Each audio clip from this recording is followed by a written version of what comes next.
Habs fans, walk with me. Let's take a trip down memory lane to the 2014 playoffs. Michel Therrien is your coach, and despite only having 3 teeth, he's mean, but he is a good coach who gets a lot out of his players at this time. PK Subban is the reigning Norris Trophy winner and is playing the best hockey of his career, bar none. And alongside Carey Price, who basically carried Team Canada to the 2014 gold medal, those two are the faces of the franchise for the Bleu, Blanc, Rouge. And yes, you have some high-flying young guns up front. Brendan Gallagher burst onto the scene last year and honestly has become a fan favorite already in Montreal. And last year's third overall pick, Alex Galchenyuk, he's the future face of the franchise, right? He's the next Alex Kovalev, even wears his number. And don't forget about Max Pacioretty, who's emerging as one of the NHL's best pure goal scorers. And may I present to you your number one center, the little train engine that could, David Desharnais. Oh yeah, and we picked up superstar Thomas Vanek from the Islanders at the deadline. In round 1, the Habs take care of Tampa Bay with ease. That's the series where PK Subban shows Andre Palat how to do a Cirque du Soleil move behind the net. Price was phenomenal, and an unsung playoff hero, Rene Bourque, begins to emerge.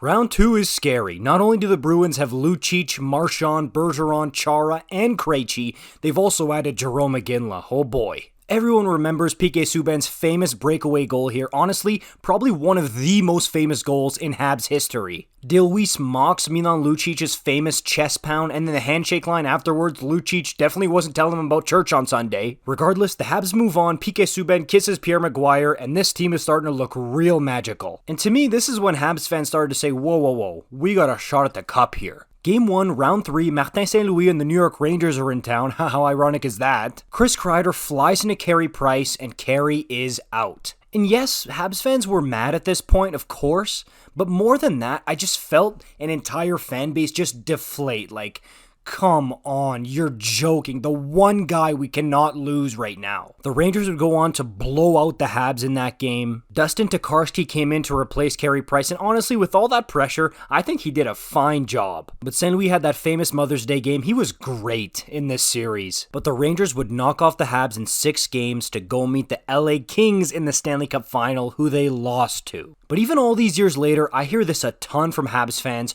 Chris Kreider stole that cup from us with what he did to Carey Price. And honestly, there's only one position in hockey that can truly steal hockey games. It's the goaltender, and that's what Price was doing a lot of times during that run. So do I think he could have brought them to the Stanley Cup final and even maybe won a cup for the Montreal Canadiens because of his play alone?